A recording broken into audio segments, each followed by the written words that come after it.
నీ ధర్మాన్ని నువ్వు పాటిస్తున్నావు, నీ బాధ్యత నువ్వు నెరవేరుస్తున్నావు, ఇది నువ్వు అనుకుంటున్నావు. కానీ ఇప్పుడు ఏమవుతోంది? నీ ధర్మ నాశనానికి ప్రయత్నం జరుగుతోంది. నీ ధర్మంలో ఉంటే నిన్ను బతకనివ్వనని బహిరంగ యుద్ధం ప్రకటిస్తున్నాడు శత్రువు. నువ్వు నా ధర్మంలోకి రా, లేదంటే నీ ధర్మం అనేటటువంటి దాన్ని అంగీకరించను అంటున్నాడు శత్రువు. వాడు చేస్తోంది మతపరమైన యుద్ధం. మనమేం చేస్తున్నాం? దాన్ని ఉదారవాద భావజాలంతో స్పష్టత లేని పోరాటం చేస్తున్నాం. ఏం కాదు, ఏమవ్వదు, వాడెవడో ఒకడు ఇద్దరు అన్నటువంటి.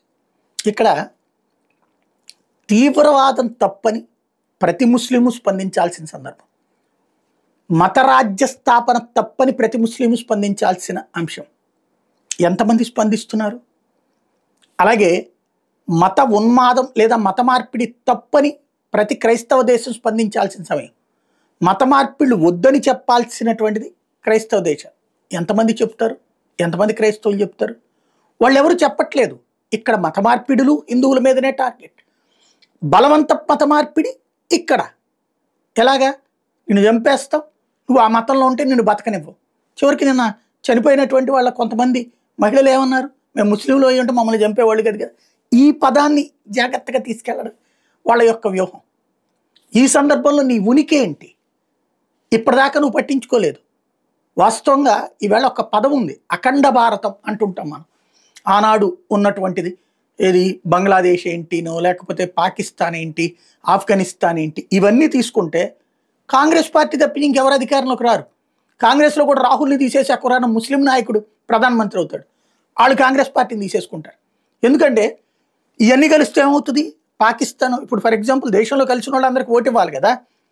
పిఓకే, తర్వాత బంగ్లాదేశు, ఆఫ్ఘనిస్తాను, పాకిస్తాను, మలేషియా, ఇండోనేషియా, ఇవన్నీ కూడా ఒకప్పటి అఖండ భారతంలోనే కదా.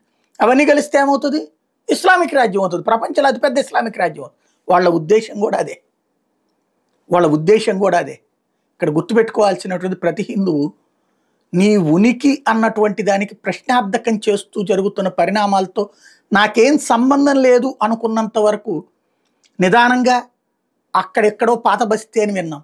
ఆ తర్వాత మన ఏరియాలో మన నంద్యాల దగ్గర జరిగింది చూసాం, మన కడప దగ్గర జరిగింది చూస్తున్నాం, మన గుంటూరు దగ్గర జరిగింది చూస్తున్నాం. అక్కడ వాళ్ళు మతపరంగా వ్యక్తిగత అంశాల్లో ఒక్కటవుతున్నారు. హిందువు చిన్న చిన్న అంశాలలో కూడా వ్యక్తులుగా విడిపోతున్నారు, పార్టీగా, కులంగా, వ్యవస్థగా విడిపోతున్నారు. పైగా ఈ తటస్థత అనేటటువంటి అమాయకత్వంలో వ్యవస్థ నాశనం అవుతుంటే చూస్తా కూర్చుంటున్నారు. నెత్తి మీదకు వచ్చినప్పుడు, నాశనం అవుతున్నప్పుడు ఏం చేస్తాం, ఏమవుతాం? బెంగాల్లో అట్లాగే అనుకున్నారు, ఏం కాదని. ఇప్పుడు బలవంత మత మార్పిడి జరిగిపోయింది. వాళ్ళ పిల్లల మీద అత్యాచారాలు, వాళ్ళ భార్యలను ఎత్తుకుపోయి బలవంతంగా సెక్స్ బానిసలుగా మార్చుకున్నారు. ఒకప్పుడు గిల్గిట్ బల్టిస్తాన్ కావచ్చు, బెలూచిస్తాన్ కావచ్చు, ఆఫ్ఘనిస్తాన్ కావచ్చు, ఏంటవి అన్య ధర్మాలకు సంబంధించినటువంటివే కదా. కానీ వాళ్ళు ఇటుకుపోయినాయి. కాబట్టి మనకి సంబంధం లేదు అనుకుంటే భవిష్యత్తులో జాతి ఉంటుందా? ఎన్నో శతాబ్దాలుగా పోరాడమని మనం చెప్తున్నాం. ఈ పోరాటంలో ఎంతో కోల్పోయాం. కేవలం ప్రస్తుతం అతి పరిమితంగా మిగిలిన్నాం. భారతదేశంలో 11 రాష్ట్రాలలో హిందువులు మైనారిటీలు. ఇది గుర్తుపెట్టుకోవాల్సిన అంశం. ఏం చేద్దాం?